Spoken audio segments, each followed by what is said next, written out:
Are we clapping now? Give him a big hand, ladies and gentlemen. Welcome back to the Salud Cabrones podcast. I am Danny Villegas. And I am Javier Ledesma. And we're coming to you live from LC3 in Hawthorne Mall in Vernon Hills, Illinois. And ladies and gentlemen, our guest today, we have a very special guest with us in the house today, as you can see. Ian James Corlett, the OG voice of Goku. Wow. Oh, wow. And my personal favorite, Master Roshi. Oh, yeah. Oh, Master Roshi, you better believe it. Oh, that's Let's go to the hut. Well, I'll show you some techniques. That is Ian, awesome. when we first walked into this convention today, I was in the morning, everybody's still kind of setting up, and I see the brightest orange jacket walking right by, and I do a double take because in the beginning I didn't recognize it was you, and I turn around and I go, holy shit, that's Ian. I'm like, oh my God, he's living the gimmick. It's awesome. Ladies and gentlemen, like even his shoes. Special. Yes, Yeah, the shoes. They come out, they want to see something interesting, That's right? right. You got to give him a show. Yeah, You got to give him a show. That's what I believe. Damn right.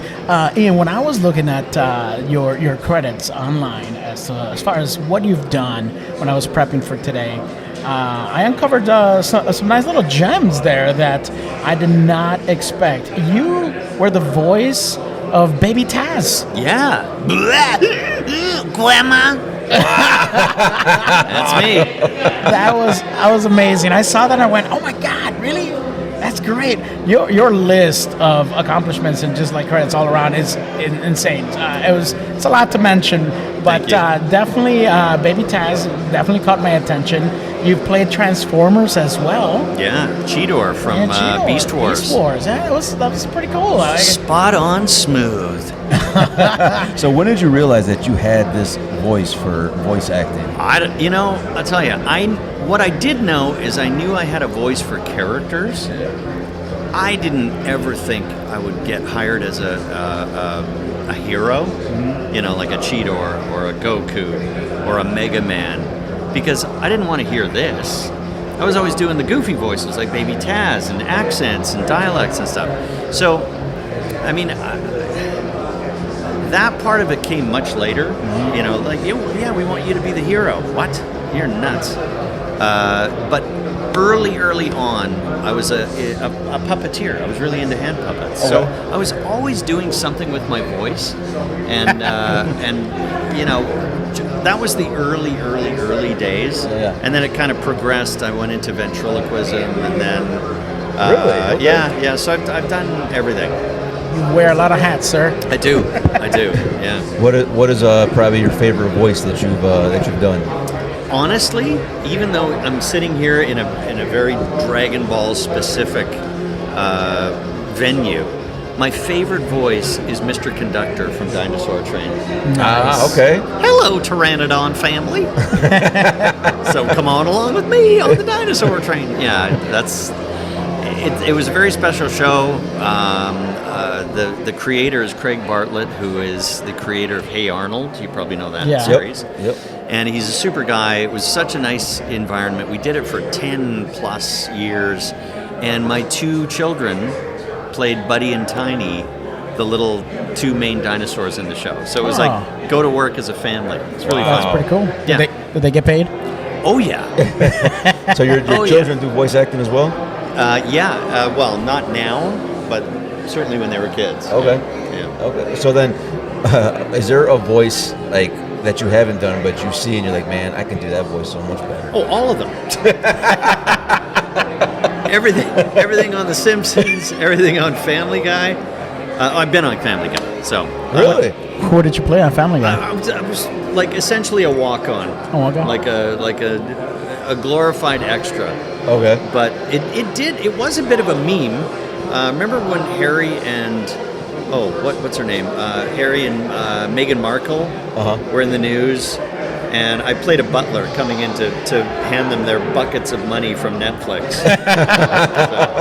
And it kind of went around the world because they went, oh, Harry and Megan were on Family Guy. Yeah. When you're there working with McFarlane, and we all know his voices, he's got a ton of them. Yeah. Is that something that, like, for example, I know I'm a very competitive human being, so if I see someone like that, I'm going like, I have my repertoire of voices, because I mean, you have quite a few.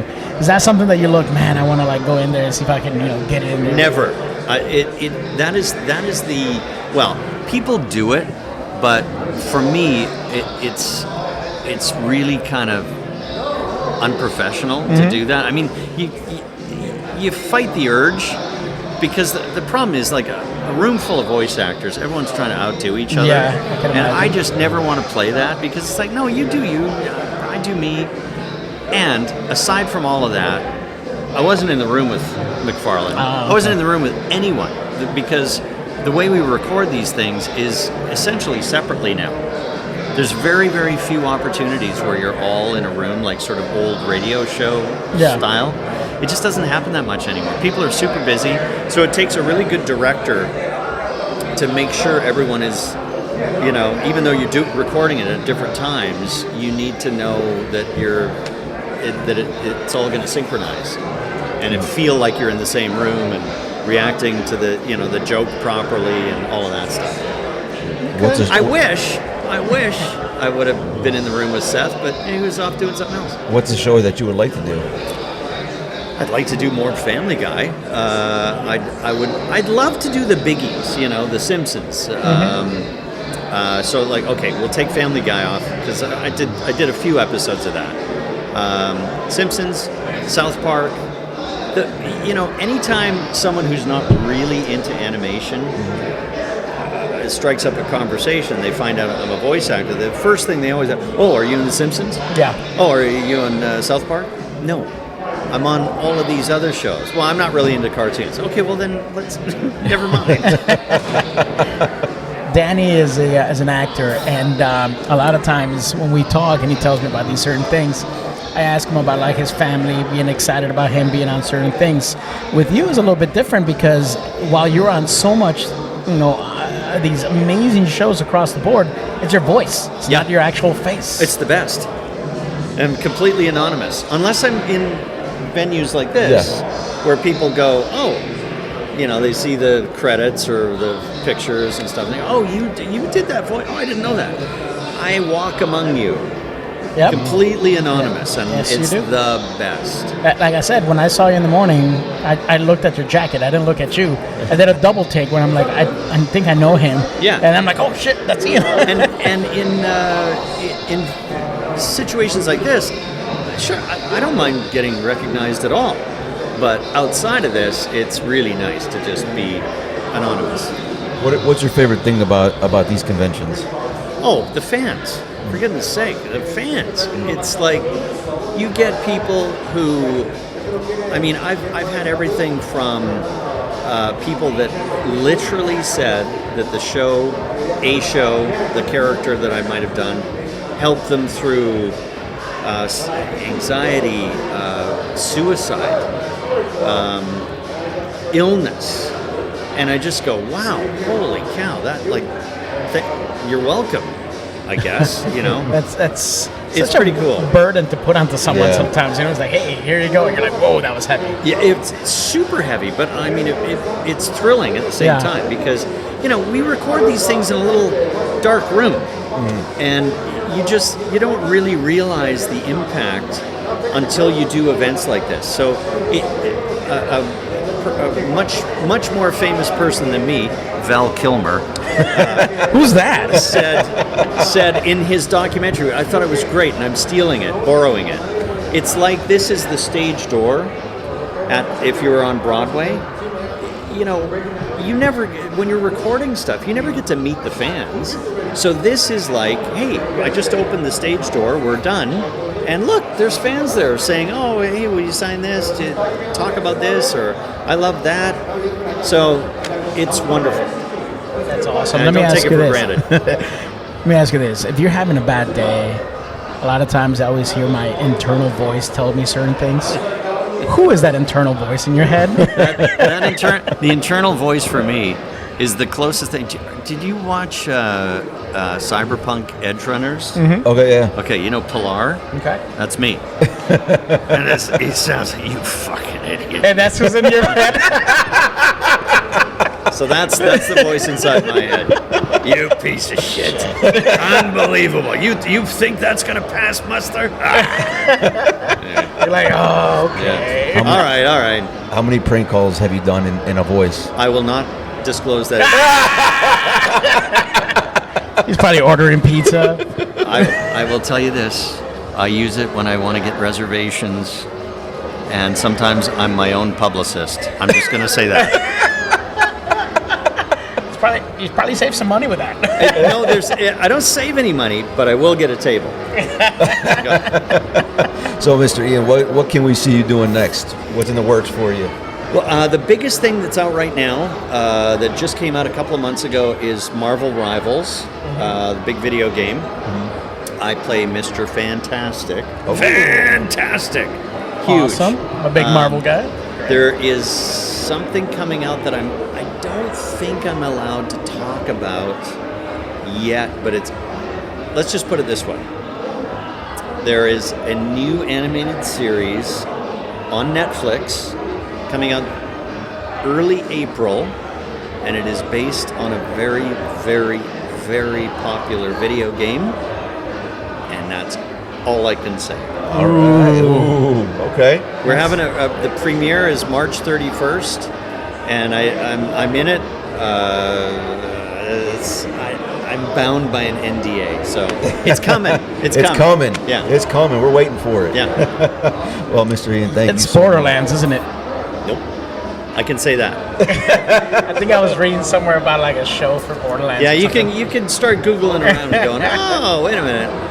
I think that was it. Well, thank you, sir. We want to thank you for your time. Thank you you so much for sitting with us and talking with us. My pleasure. Thank you. We enjoyed it. Enjoyed the voices. It's great to hear them in person. Hold on. You've played so many different characters, Mega Man included, which was one of my favorites. But is there a particular line that you've said across the years that have stuck with you, regardless of the character, whether it be Goku, Baby Taz?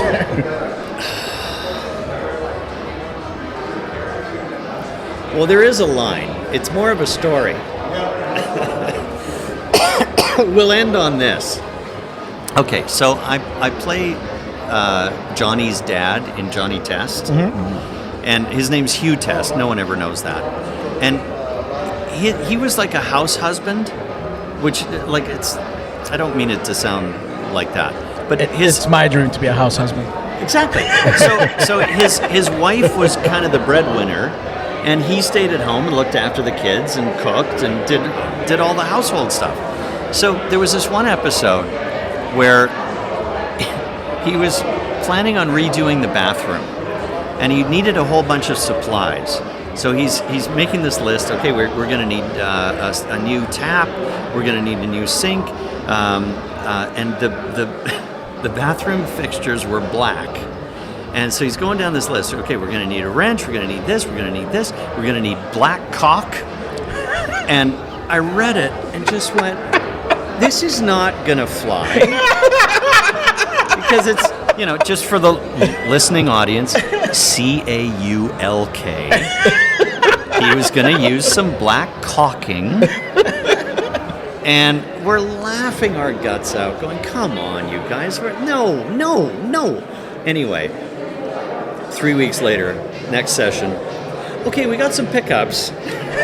Yeah, I know you do. I can't remember what we changed it to, but Johnny's black cock was not in there.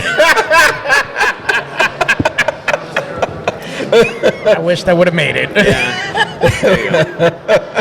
It's a great way to end it right there. Black cock. That's all I got. All right, Mr. Ian, thank you so much for coming and hanging out with us. Where can people find you? You got social media? Easiest thing is I post mostly to Instagram, and it's just Ian James Corlett, no spaces. Nice and easy. Yeah. There you go. Well, Mr. Ian, we usually raise up our beverages and we sign off with a toast, just saying, all right. Salud, cabrones. So, 1, 2, 3. Salud, cabrones. I got to brush up on my Spanish. which is non-existent, by the way.